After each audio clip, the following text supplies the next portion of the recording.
ఇష్టో విశిష్ట శిష్టేష్ట శిఖండీ నహుషోరుషః క్రోధః క్రోధకృత్కర్త విశ్వబాహుర్మహీధరః.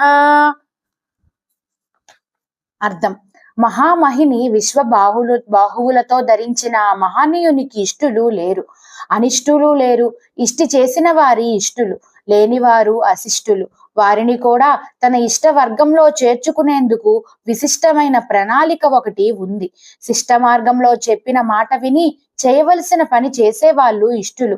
అలా చెయ్యని వాళ్ళను అదిరించి బెదిరించి సరి అయిన మార్గంలో పెట్టేందుకు పరమాత్మునికి సాత్వికమైన క్రోధం పనికి వస్తుంది.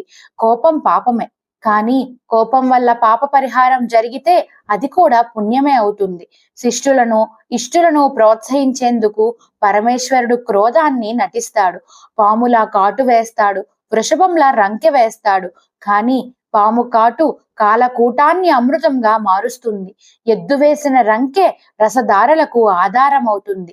నమలి పింఛం పరమాత్ముని శిరస్సుకు అలంకారం. అందులో విషాన్ని అమృతంగా మార్చే శక్తి ఉంది.